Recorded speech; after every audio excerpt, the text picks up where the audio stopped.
ध्यानशाला की यह 8वीं बैठक है।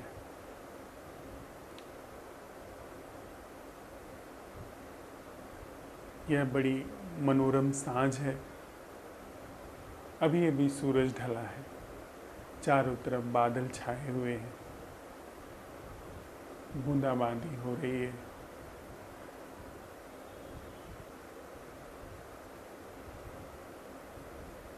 पंछी अपने घोंसलों की ओर लौट चुके हैं। सड़क पर चलने वाला यातायात आज थोड़ा कम मालूम पड़ता है। कदाचित ही किसी मोटर गाड़ी के गुजरने की आवाज़ आ रही है। मध्यम हवा चल रही है जिसमें धीमे धीमे पत्तियां डोल रही हैं।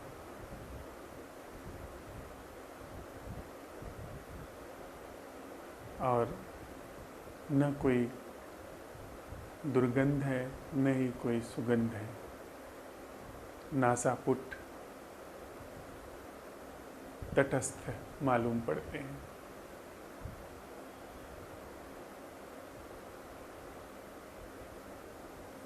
हम लोग साथ साथ चलते हुए संवाद की वह कला सीख रहे हैं जिसके माध्यम से जीवन का रहस्य उद्घाटित हो रहा है। जीवन का वह तल उद्घाटित हो रहा है जो रहा सदा से, लेकिन हमें कभी पता नहीं चला। भोर की बैठक में हम इस प्रश्न के साथ अपने साथ विदा हुए थे प्रयोग करने के लिए।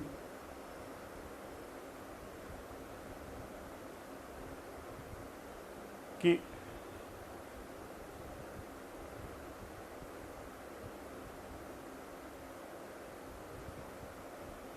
हमारे जीवन में क्या कुछ भी ऐसा है जो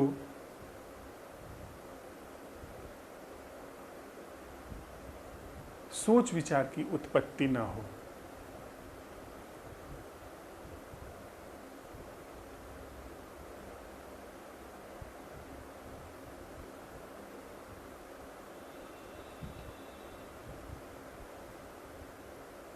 क्या हमारे जीवन में कुछ भी ऐसा है जो बनावटी न हो, जो मरण धर्मा न हो, जो क्षणभंगुर न हो, जो बस अभी आया अभी गया जैसा न हो? इसका मतलब यह नहीं कि कुछ पत्थर जैसा हो, पर वह एक ठहराव जो कि निर्जीव है उससे भी, और क्षणभंगुरता जो कि अभी यहाँ है और खो गई, उन दोनों से ही न्यारा हो। कोई ऐसी जीवन धारा जो न जीवन को जानती हो, जो न मृत्यु को जानती हो, जो अमृत हो। अगर हम उस धारा को उपलब्ध नहीं है, हमारा जीवन उस धारा को उपलब्ध नहीं है, तो उसका दुष्परिणाम यह होता है कि जिसे हम जीवन समझ रहे हैं, जो क्षणभंगुर है, वह स्थायी रूप से हमारे चेतना में भय का निर्माण करता है। हमारे जीवन में एक ऐसे रूखे सूखेपन का, एक ऐसे प्रमाद का निर्माण करता है जो कि सदा ही विद्यमान रहता है, छाया रहता है। क्योंकि भीतर हम अच्छी तरह जानते हैं कि शरीर खोने वाला है और भय बना रहेगा। अगर शरीर पर ही जीवन आधारित है, जीवन की कोई ऐसी रसधार, कोई ऐसी रचनात्मक धारा नहीं खोजी गई, तो शरीर खोने वाला है और मन अपने सारे संकल्प विकल्पों के साथ क्षण क्षण खो रहा है।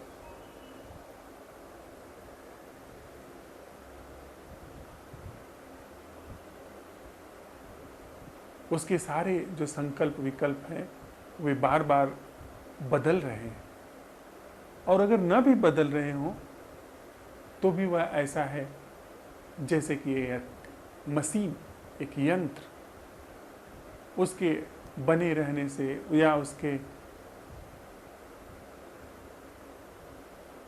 जीवित बने रहने से या उसके ठहर जाने से कोई भी जीवन में रचनात्मकता, रसात्मकता प्रवेश नहीं करती है, क्योंकि वह यंत्र है, वह बनावटी चीज़ है, वह नैसर्गिक नहीं है, वह प्राकृतिक नहीं है, वह ऑर्गेनिक नहीं है। तो हम इस प्रश्न के साथ सुबह चले थे कि क्या हमारे जीवन में कुछ भी ऐसा है जो क्षणभंगुर नहीं है, जो जीवन मृत्यु मन से बाधित नहीं, जो समय से बाधित नहीं। इस पे संवाद करते हुए दो जो बहुत सारी चीज़ें प्रकाश में आई, जिसमें हम लोगों ने संवाद की कला का प्रयोग किया है, उसमें जो प्रमुख रूप से दो चीज़ें आई हैं, उसमें एक है धैर्य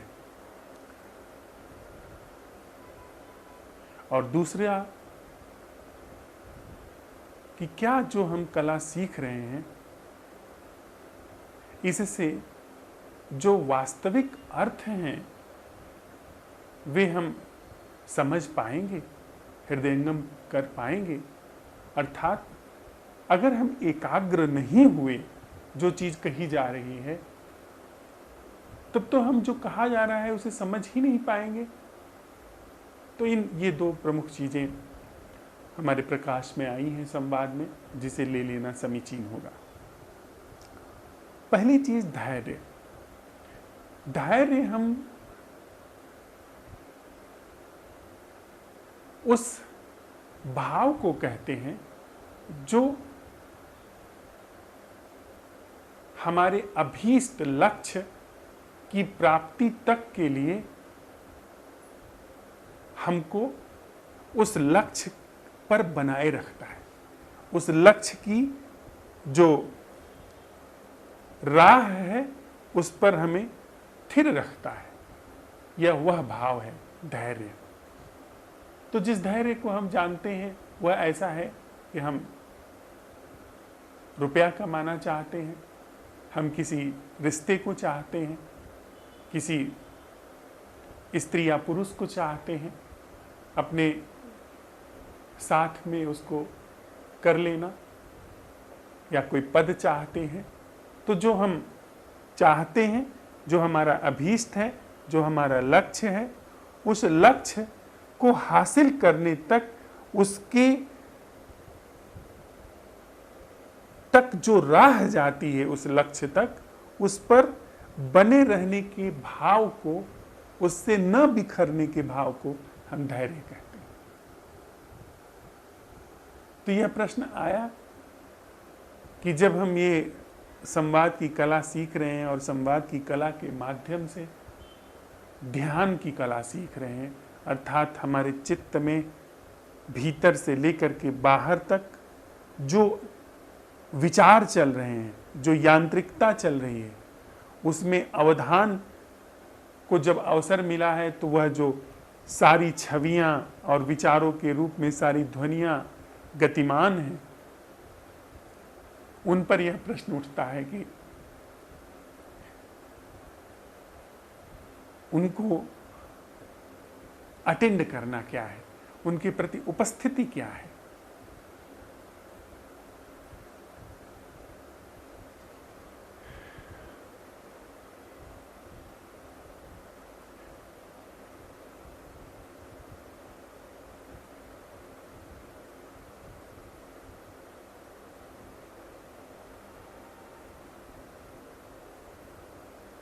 यहां धैर्य का स्वरूप बुनियादी रूप से भिन्न हो जाता है। बुनियादी रूप से भिन्न क्यों? क्योंकि यहां कोई लक्ष्य नहीं।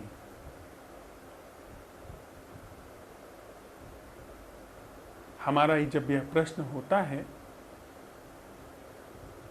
कि अटेंडिंग क्या है, वह अटेंडिंग क्या है जो मैं नहीं कर रहा हूं, सुनने में, देखने में, वह चाहे संवाद हो या संवाद के बाद जब हम अपने साथ हैं या प्रकृति के साथ हैं, उस समय वह अटेंडिंग, वह उपस्थिति, वह जागरण, वह होश क्या है जो मैं नहीं कर रहा हूं। यह प्रश्न कि मैं नहीं कर रहा हूं वह जागरण, यह लक्ष्य के प्रथम बिंदु को ही पोंछ देता है। अर्थात लक्ष्य के लिए दो बिंदु होने चाहिए, एक जहां से चल रहे हैं और जहां हम जा रहे हैं, और जहां चलने वाला है। लेकिन प्रश्न कह रहा है कि वह उपस्थिति क्या है जो मैं नहीं कर रहा हूं। इसका मतलब कि उपस्थिति जिसके लिए यह प्रश्न उठ रहा है, वह उपस्थिति लक्ष्य से मुक्त है, वह यही और अभी है। और मैं नहीं कर रहा हूं इसलिए उसमें चलने वाला नहीं है। मैं नहीं कर रहा हूं इसलिए वो प्रस्थान बिंदु से मुक्त है, प्रस्थान से मुक्त है, गंतव्य से मुक्त है और पथिक से मुक्त है। ऐसी स्थिति में धैर्य की बुनियादी रूप से भिन्न भूमिका है, अर्थात धैर्य इस प्रश्न में ही समाहित हो गया। इसका अर्थ क्या कि धैर्य कालातीत हो गया, धैर्य का जो भाव है वह देशातीत हो गया। कैसे? क्योंकि देशातीत धैर्य इसलिए हो गया, अब तक जो हम धैर्य जानते थे उसमें स्पेस होता था। मैं यहां हूं, यहां पहुंचना चाहता हूं, बीच में खाली जगह है, स्पेस है, अंतराल है। तो इस धैर्य को इस धैर्य की जरूरत वहां रहती थी जहां पर लक्ष्य कहीं और है। लक्ष्य कभी जो लक्ष्य हासिल किया जाना है उस लक्ष्य तक पहुंचने के लिए बीच का जो अंतराल है उसे जो तय किया जाएगा उसमें एक समय लगेगा।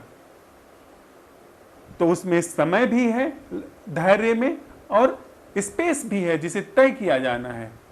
लेकिन यह प्रश्न कि वह अटेंडिंग क्या है, जैसे हम श्रवण में करते हैं ना, हमने प्रयोग किया कि वह सुनना क्या है जो प्रतिक्रिया से मुक्त है। मैं जो भी सुन सकता हूं उसमें सुनूंगा, उसमें प्रतिक्रिया होगी, क्योंकि मैं बना हुआ हूं। मैं एक प्रतिक्रिया है, श्रवण में मैं एक प्रतिक्रिया है। और अगर मैं यह सब कहता हूं कि मैं अब बिना प्रतिक्रिया के सुनूंगा तो वह प्रतिक्रिया का ही श्रवण है। लेकिन बजाय इसके हमने परीक्षण किया है इस पूरे मामले का, और मैं ये सवाल उठाता हूं कि वह श्रवण क्या है जो प्रतिक्रिया से मुक्त है।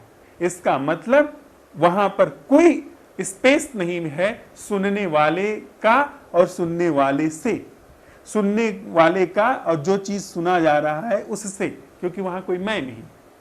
इसलिए वहां जो धैर्य है वह समय और स्थान की जो सीमा है उसका अतिक्रमण कर गया। वहां अकाल धैर्य है, वहां कालातीत धैर्य है। किसी की प्रतीक्षा नहीं है। पर ऐसा कुछ अधैर्य कब होता है? थोड़ा अधैर्य के माध्यम से धैर्य समझें। अधैर्य तब होता है कि जब हम जो चीज हासिल करना चाहते हैं वह हमें हासिल नहीं हो रही है। पर यहां कोई चीज हासिल करने की बात ही नहीं हो रही है, यहां कोई हासिल करने वाला ही नहीं है, तो यहां पे अधैर्य का कोई कारण नहीं हुआ। तो यहां जो धैर्य की भूमिका है वह अनंत है। यह धैर्य, अगर इसको धैर्य नाम दें तो सृजनात्मक है, रचनात्मक है। तो हम जब यह प्रश्न उठाते हैं कि वह जीना क्या है, वह सुनना क्या है जो मैं नहीं कर रहा हूं, वह जीना क्या है जो मुझ जीने वाले से मुक्त है, तो इसमें असाधारण धैर्य है। इसमें कोई लक्ष्य नहीं है। इसमें जो धैर्य में खर्च होने वाली ऊर्जा थी, अर्थात वो उस भाव में जो खर्च होने वाली ऊर्जा थी जो कि अभीष्ट लक्ष्य की प्राप्ति के लिए प्रस्थान बिंदु से गंतव्य तक के बीच में जो यात्रा होती उसमें खर्च होती, वह ऊर्जा पूरी की पूरी सिमट करके यहीं और अभी उपस्थित है, और वही ऊर्जा जागरण का पर्याय है। तो यहाँ धैर्य की जो ऊर्जा है वह रचनात्मक रूप से यहाँ पर हमारे अन्वेषण का सहयोग कर रही है, वह जागरण में अभिव्यक्त हो रही है। दूसरी बात, एक हम लोगों के संवाद में यह प्रश्न आया कि यदि मैं, जैसा कि हम बच्चों की कक्षाओं में अध्यापक कहते हैं कि ध्यान से सुनो, इधर देखो, जो जो कहा जा रहा है उसे सुनो, ध्यान दो, इसका मतलब वो कंसंट्रेशन को सिखा रहे हैं। कंसंट्रेशन, एकाग्रता, वह क्या करती है कि जैसे मैं अगर बच्चा हूं, मैं छोटा बच्चा हूं, और मेरा जीवन जो सहज रूप से है वो बाहर आकाश देख रहा है, बाहर वृक्ष देख रहा है, बाहर पंछियों की आवाज सुन रहा है, बाहर मोटर की आवाजाही देख रहा है, या उसको कुछ नहीं करने का मन है, जीवन का जो सहज प्रवाह है वह कुछ और दिशा में अभिव्यक्त हो रहा है, बह रहा है, जो सहज है। लेकिन मेरा शिक्षक कहता है मुझसे कि उधर मत देखो, कंसंट्रेट करो, इधर देखो। जब वो कहता है कि इधर ध्यान दो, तो ध्यान से उसका आशय एकाग्रता से है। इसका मतलब वह जो जीवन का चारों तरफ मेरे अंदर सहज प्रवाह चल रहा था, देखने का, सुनने का, महसूस करने का, उससे वह तोड़ करके जो चीज सिखा रहा है, जो चीज बनावटी है, जैसे वो भाषा सिखा रहा है या गणित का सवाल सिखा रहा है, जो कि गणित लगाना उपयोगी है जीवन के लिए, उसे सीखना बहुत उपयोगी है, लेकिन वह जिस तरह से सिखा रहा है उसमें वह सारी जो जीवन मेरे अंदर से सहज रूप से फैल रहा है, बह रहा है, उससे तोड़ करके उसमें स्थापित कर रहा है। वह एक दीवार निर्मित कर रहा है अदृश्य से, जो जीवन और जीवन से जो संबंध है, संबंध सहज रूप से उमड़ रहा है, बह रहा है, उसमें एक दीवार स्थापित करके कह रहा है ये जीवन है, गणित लगाना जीवन है। तो धीरे धीरे मेरे अंदर वह जो विचार की प्रक्रिया है, जिससे गणित का सवाल हल होता है, जिससे भाषा सीखी जाती है, जिससे अक्षर पहचाने जाते हैं, वहीं से मेरे अंदर जो जीवन है वो सोच विचार के आधार पर निर्मित होना शुरू हो गया, और जो जीवन का सहज प्रवाह था उसके बीच, उसके ऊपर एक अदृश्य सा पर्दा पड़ गया, अदृश्य सी दीवार वहां पर खड़ी हो गई। फिर धीरे धीरे धीरे धीरे जीवन से हम लोग आवाज तक नहीं सुन पाते हैं।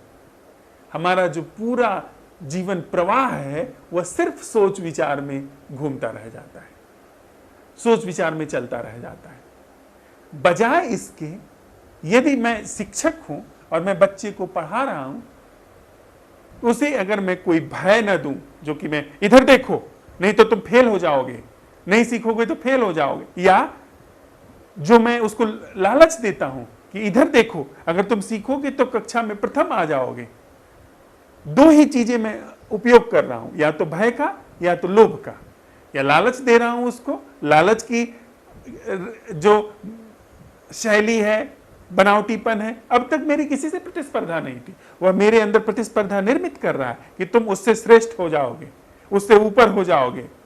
वो बच्चों को खड़ा कर देते हैं ना, 1 नंबर, फिर 2 नंबर और 3 नंबर, 3 बॉक्स पर, तो उसके माध्यम से तुम ऊपर हो गए, ये छोटा है, ये तुमसे छोटा है, ये 3 बक्से हैं।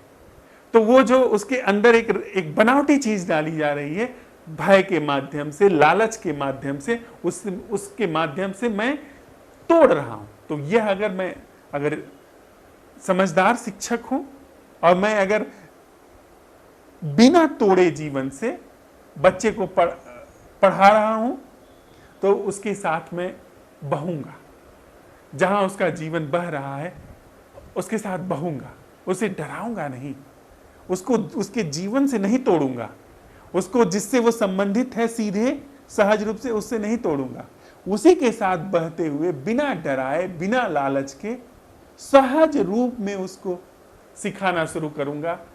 हो सकता है कि वह न सीखे, लेकिन जीवन में उसका जीवन नहीं तोड़ सकता हूं मैं, जीवन की रफ्तार नहीं तोड़ सकता हूं उसको। जहां जीवन की धारा बह रही है उसको रिप्लेस करके मैं सोच विचार और सोच विचार की यांत्रिकता नहीं स्थापित करूंगा। क्योंकि मुझे अपने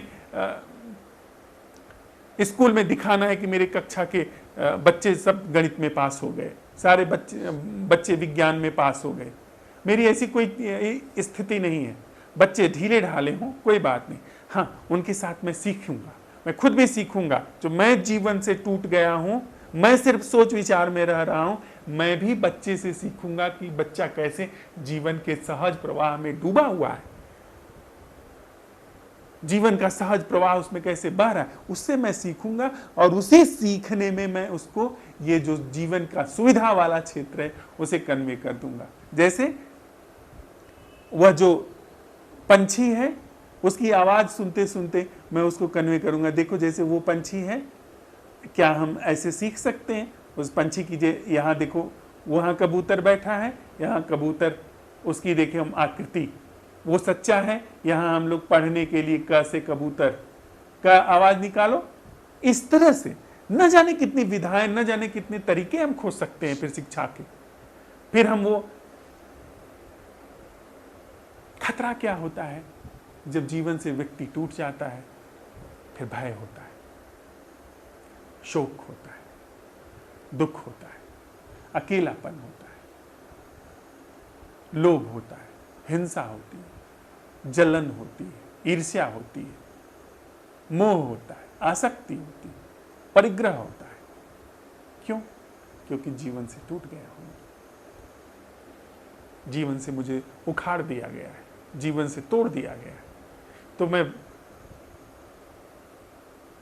मेरे भीतर रक्त बह रहा है, रक्त का प्रवाह है, और मुझे सिखाया गया कि लोटे से ऊपर पानी डालते रहो।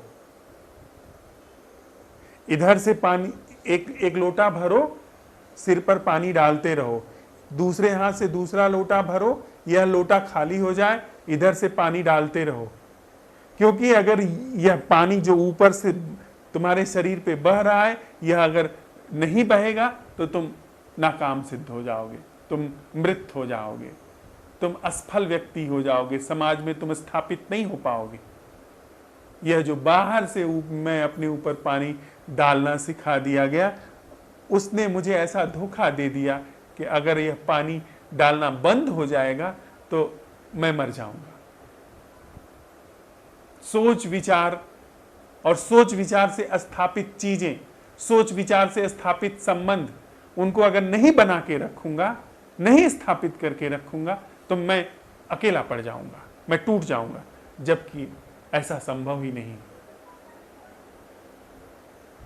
असल जो जीवन बह रहा है रक्त के रूप में बह रहा है, जिसमें मैं कुछ नहीं कर रहा हूं। रक्त के प्रवाह के रूप में मेरे अंदर श्वास के आवागमन स्वभावतः नैसर्गिक रूप से रक्त बह रहा है, पंप बह, उसका जीवन से, उसका इस बनावटी जीवन से कुछ भी लेना देना नहीं है। जो मैं इस हाथ से लोटे से पानी डाल रहा हूं, अपने को भिगो रहा हूं, मेरे ऊपर पानी की धारें बह रही हैं, और धारें बह रही है ना पानी की, सिर पे पानी डालता हूं, इधर से एक धार बही, इधर से एक धार बही, इधर से एक धार बही, पीठ से एक धार बही, अनगिनत धारें बन जाती है ना सिर पे पानी डालने से।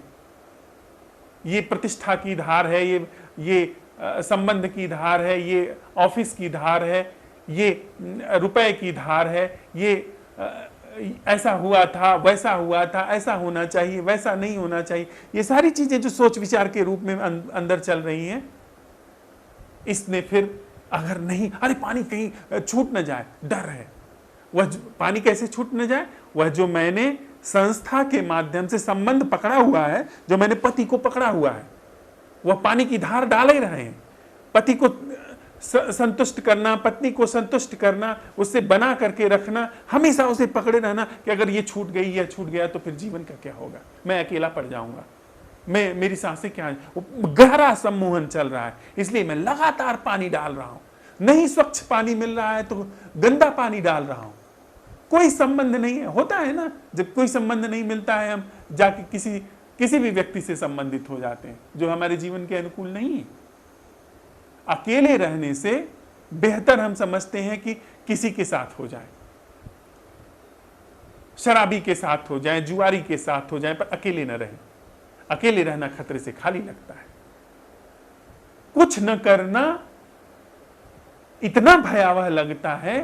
कुछ न करना मतलब सहज रूप से जो जीवन की मेरे अंदर खून की धारा चल रही है उसके साथ होना इतना भयावह लगता है कि कल्पना में ही कह कर मैं अकेला पड़ जाऊंगा, मेरे पास पैसा नहीं होगा तो मैं क्या करूंगा, मेरा क्या होगा, कैसे होगा,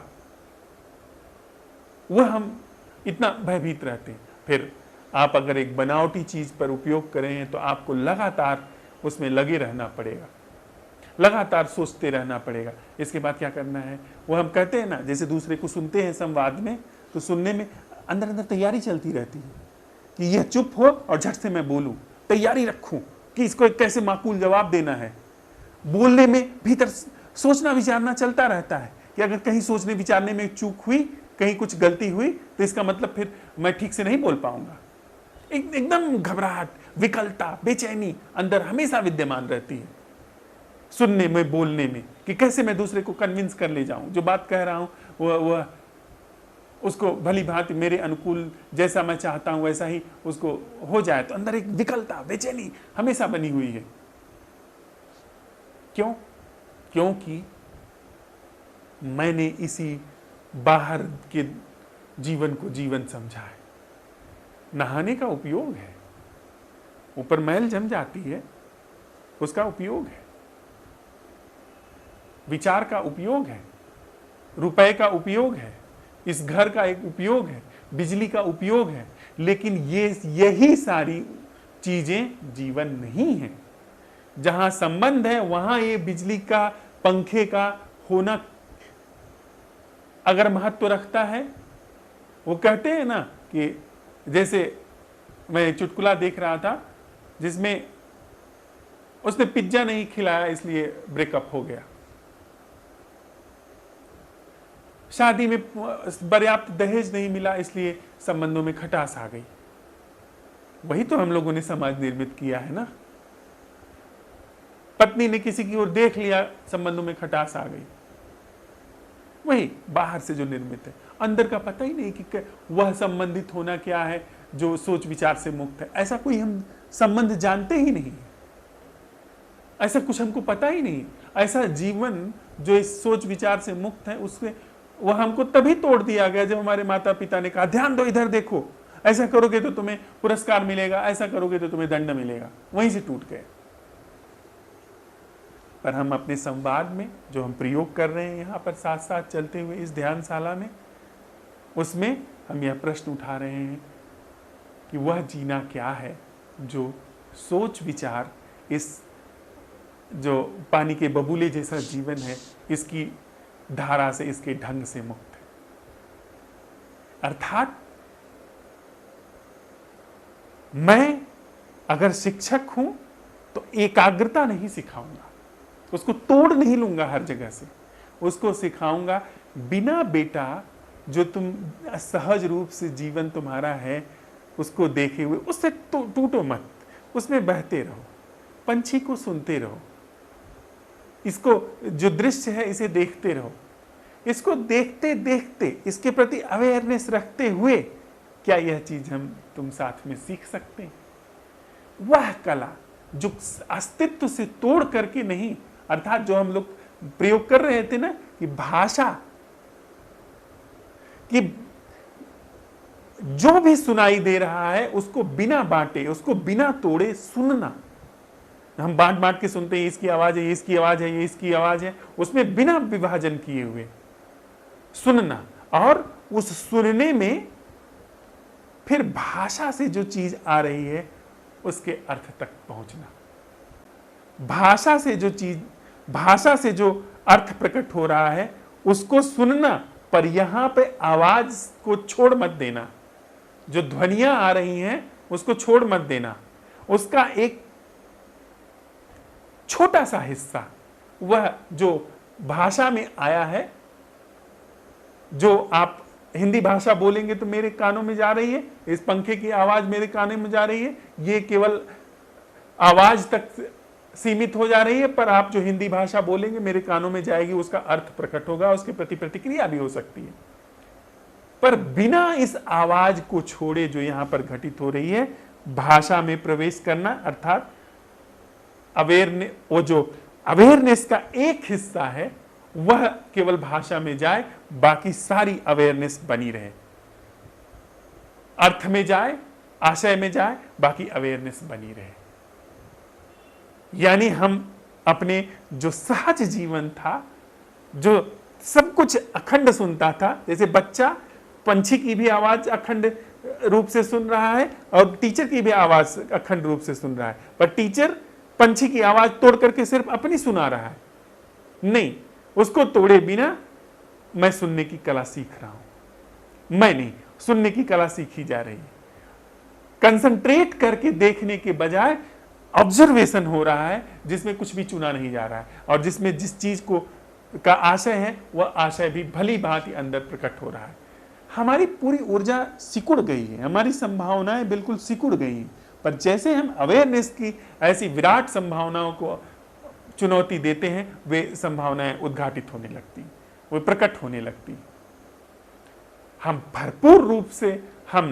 भरपूर रूप से जितनी आवाजें हैं उन्हें सुना जा सकता है, उसमें से एक आवाज जो भाषा के आधार पर संस्कारित है, वह आवाज भाषा, अर्थ, आशय प्रकट करके और फिर उसके अनुकूल जो जवाब है उसको एक्टिव करके और संवेदित कर सकती है, पर सुनने, देखने और सारी इंद्रियों के प्रति प्रचंड रूप से जागरूकता बनी रह सकती है।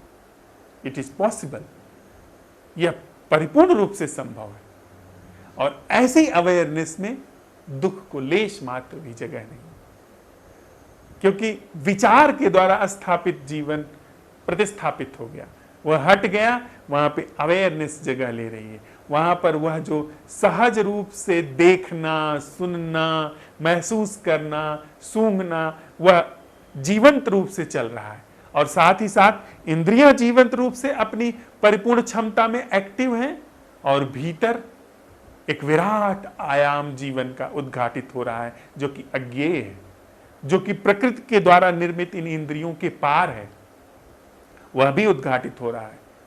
यहां सारे ज्ञान इंद्रियों के प्रति जागरण है, शरीर की सारी गतिविधियों के प्रति जागरण है, मन की गतिविधियों के प्रति जागरण है, और मन अपने समुचित स्थान तक सीमित है, जो कि भाषा का है, जो कि प्रत्युत्तर का है, और उसकी जगह जहां पर पहले यांत्रिकता थी, जहां पर पहले मैं था, जहां पहले भय था, दुख था, संशय था, संदेह था, उस जगह पर प्रज्ञा उन सारे ज्ञानों का उपयोग करके प्रत्युत्तर दे रही है, अवेयरनेस उत्तर दे रहा है उसका। जहां पहले मैं उत्तर देता था, वहां पर अब अवेयरनेस भी शामिल है। मैं नहीं हूं, वह यांत्रिकता नहीं है, वह मन के द्वारा बनाया हुआ केंद्र नहीं है, वे सारे सड़े गले भाव नहीं है, वहां पर सजगता है, और सजगता ज्ञान का समुचित उपयोग करके बिना सेंटिमेंटल हुए, चूंकि उसके पास अब दुख नहीं है, इसलिए बड़े ही स्पष्ट, बड़े ही कुशल तरीके से वो ज्ञान को कन्वे करके और अपनी जगह पर वहां पर विद्यमान है, जहां उसे कोई भय नहीं है, कोई शोक नहीं, क्योंकि कोई और जीवन उद्घाटित है जो कि मैं के पार है, मन के पार है। इस सुनने और देखने की कला में सीखते हुए सहज रूप से यह उद्घाटित होता चला है। आज हम साँझ जिस प्रश्न के साथ प्रयोग करने जा रहे हैं, वह प्रश्न है जो इसी ही संवाद से उघड़ करके आया है कि विचारों से मुक्त, सोच विचार से मुक्त प्रज्ञा का जीवन क्या है? वह क्या है जो विचारों के पार है और वह जीवन को जीता है? थोड़ा सा इस बात को हम लोग समझते चलें। प्रायः हम लोग जब भी हमारे सामने कोई चुनौती आती है तो उसका प्रत्युत्तर कैसे देते हैं? सोच विचार से।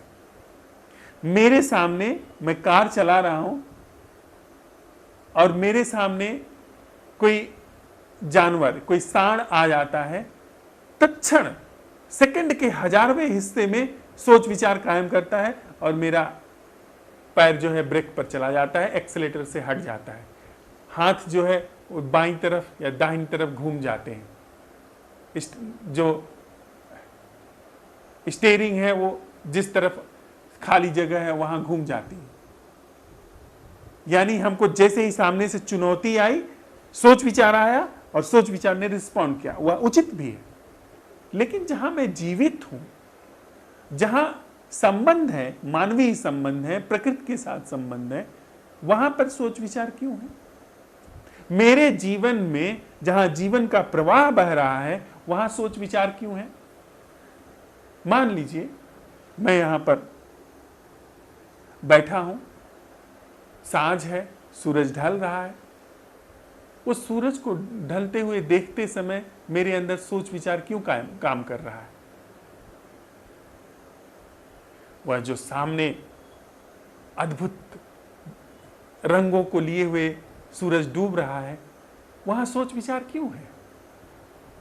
वह जो चुनौती है आंखों के सामने में, जिसे आंखें रिस्पॉन्ड कर रही हैं, वहां सोच विचार क्यों काम कर रहा है? संबंध में सोच विचार किसी भी तल पर क्यों है? हम किसी की छवि क्यों बनाए हुए हैं?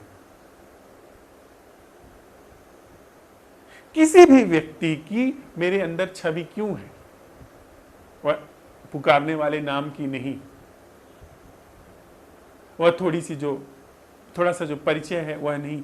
कोई व्यक्ति दुष्ट है, यह छवि मेरे अंदर क्यों है?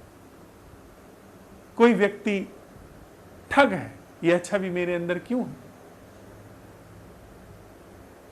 क्यों मैं सिर्फ किसी व्यक्ति को वह ठग है यह सुनिश्चित कर देता हूं?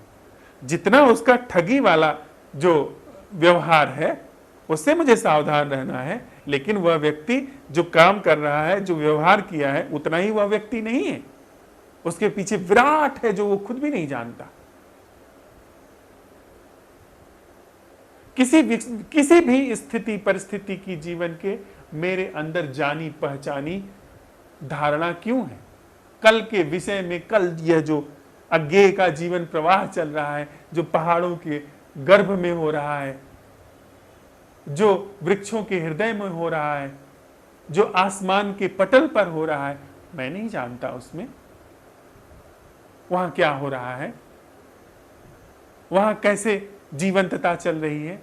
इस घर के बाहर जो बहुत सारी घासें बरसात में उग करके आई हैं, उसमें जो प्राण बह रहा है, नहीं जानता कि कैसे वो प्राण बह रहा है। मेरे अंदर जो प्राण बह रहा है वो मुझे क्यों पता है? और इस पता होने ने मेरे अंदर के प्राण के जीवन के प्रवाह को क्या संकुचित नहीं कर दिया है? मैं अपने ही सोच विचार में घुम वही चीजें जुगाली कर रहा हूं जो 1000 बार कर चुका हूं। वही चिंता, वही पीड़ा, वही दुख, वही भविष्य की आकांक्षा, भविष्य का भय, वही करता चला आ रहा हूं। क्यों?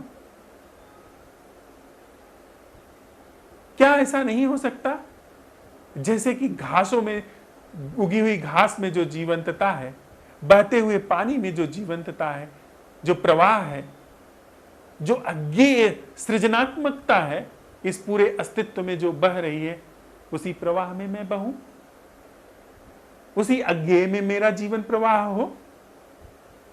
मुझे अपने जीवन के बारे में कोई भी जानकारी क्यों है? क्या उसने मेरा जीवन इस अखंड अस्तित्व से तोड़ नहीं दिया है? एक अदृश्य सी दीवार नहीं खड़ी कर दी है? मैं अपने ही छोटे से जीवन में सड़ता गलता, दुखी होता, पीड़ित होता, भय होता चला जा रहा हूं।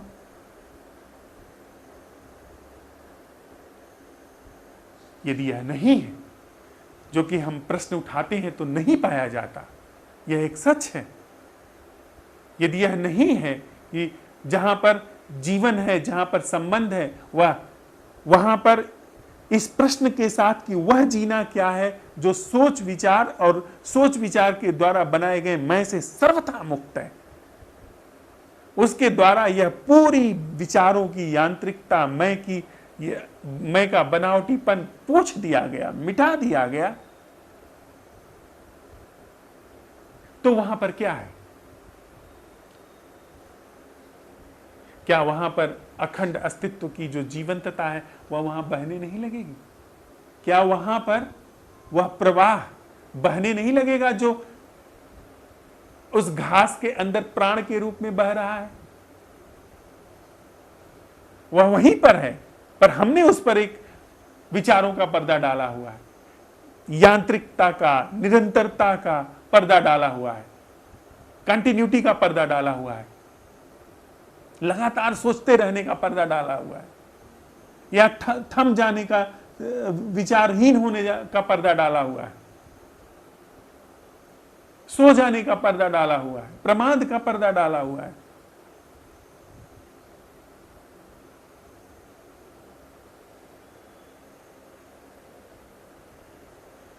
यदि मेरे अंदर ऐसा जीवन बह रहा है जो सोच विचार को पोंछ चुका है, और मेरे सामने आकर के कोई मुझे अपशब्द कहता है, क्या मेरा रिस्पांस, मेरी छवि को चोट पहुंचाया गया इसलिए मुझे इसको माकूल जवाब देना चाहिए, इस तरह से आएगा? इस व्यक्ति से मेरा क्या हित सिद्ध हो सकता है जिससे मैं मिल रहा हूं? क्या मेरा फायदा हो सकता है या क्या मेरी हानि हो सकती है, नुकसान हो सकता है? इस हिसाब से मैं किसी से मिलूंगा या जीवंत रूप से मिलूंगा, जिंदा होकर के मिलूंगा, अपनी पूरी क्षमता से, अपने पूरे प्रवाह से उससे मिलूंगा। वो भले दीवार खड़ा किए हुए रहे, वो इस प्रवाह को न समझ पाए, न स्वीकार कर पाए, पर मेरा जो संबंध होगा, वह मुझसे जो संबंध उमड़ करके आएगा, वह सोच विचार के द्वारा स्थापित चीज से नहीं आएगा, क्योंकि मैं अपने अंदर असुरक्षित नहीं हूं। मेरे अंदर दुख नहीं है, शोक नहीं है, भय नहीं है, पीड़ा नहीं है, लोभ नहीं है, मोह नहीं है, आसक्ति नहीं है, क्योंकि ये सारी चीजें विचार के उत्पाद हैं, अहंकार के उत्पाद हैं। वह जो मैं का एहसास है उसके उत्पाद हैं। और यह चीजें अगर नहीं है तो जो भी रिस्पॉन्स होगा प्रज्ञा से होगा, इंटेलिजेंस वहां काम करेगी, not the intelligence of thought. वह इंटेलिजेंस जिससे कि बादलों में पानी है, वह इंटेलिजेंस जिससे सूरज की किरणें रंग बिखेरती हुई डूबती हैं, वह इंटेलिजेंस जिससे कि हम अनायास किसी सौंदर्य का बोध करते हैं। क्या कारण है हमें सौंदर्य का बोध होता है? क्या कारण है कि हम अकारण किसी के प्रेम में पड़ जाते हैं? थोड़े हिसाब किताब हैं, पर वे हिसाब किताब दूसरी जगह भी होते हैं, पर वहां तो प्रेम नहीं हो जाता। क्या कारण है कि हमें अनायास कभी ऐसे ही आह्लाद उत्पन्न होने लगता है, हम गीत गुनगुनाने लगते हैं? कोई कारण नहीं। यह बात कारण वाली ही झूठ है। वस्तुतः जब हमारे सोच विचार का पर्दा टूट जाता है, वह जो काई है वह छट जाती है, तो जब वह जीवन वह थोड़ा सा अवसर पा जाता है। और अगर यह पूरी काई छट जाए, टूट जाए, जो दूसरे की छवि बनाने की है, जो भविष्य को लेकर के चलने की है, जीवन के संबंध के क्षेत्र में, कि मेरा एकदम कोई व्यक्ति बना रहे, वह टूट गया, सारा अस्तित्व अखंड अनुस्यूत है, जोड़ना नहीं है, यह तोड़ना असंभव है। एक संबंध ऐसा भी है जिसे तोड़ना असंभव है, टूट ही नहीं सकता, वह उसे जोड़ने की बात ही दरकिनार है। वह अखंड प्रवाह है। अगर वह उद्घाटित हो गया तो मैं क्यों किसी को पकड़ूंगा, क्यों किसी को अपने कब्जे में रखना चाहूंगा, क्यों मुझे शोक होगा, दुख होगा, पीड़ा होगी? मेरा व्यवहार, मुझसे आता व्यवहार, यानी इस जीवन से आता व्यवहार प्रज्ञा के अनुरूप होगा। इंटेलिजेंस वह 100 में 99 चीजों को हो सकता है रिस्पॉन्ड ही ना करे, क्योंकि वह लागू नहीं होती। कोई गाली देगा, कोई सम्मान करेगा, ये दोनों ही चीजें लागू नहीं होती हैं। आप घास को गाली दीजिए, घास को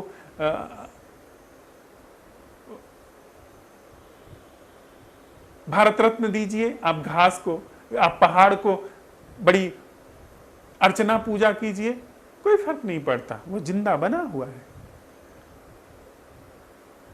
उसके अपमान से, मान से कुछ भी फर्क नहीं पड़ता है।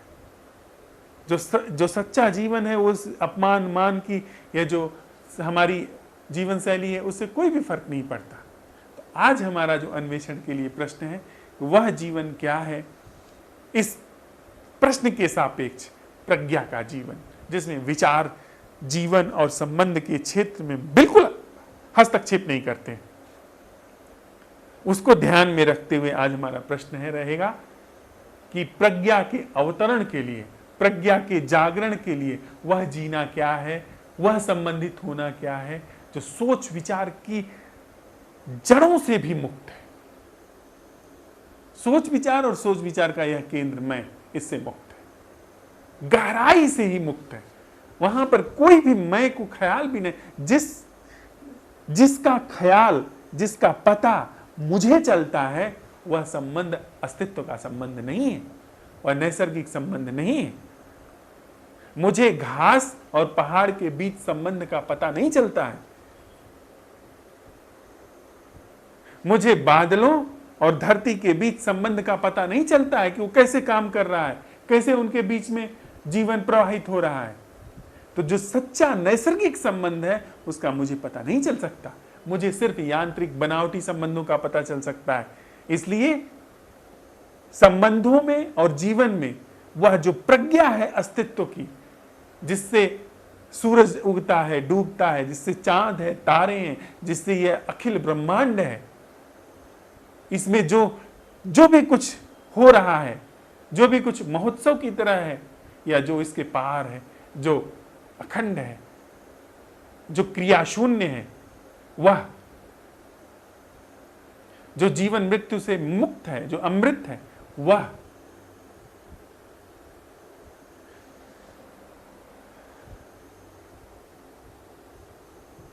उसका जीवन क्या है?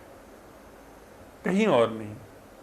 Right there where I is living, I am living नहीं, आई इज लिविंग, जहां मैं जी रहा है, वहीं पर उसका जीवन क्या है, जिसे परमात्मा कहते हैं, जिसे ध्यान कहते हैं, और जिसके लिए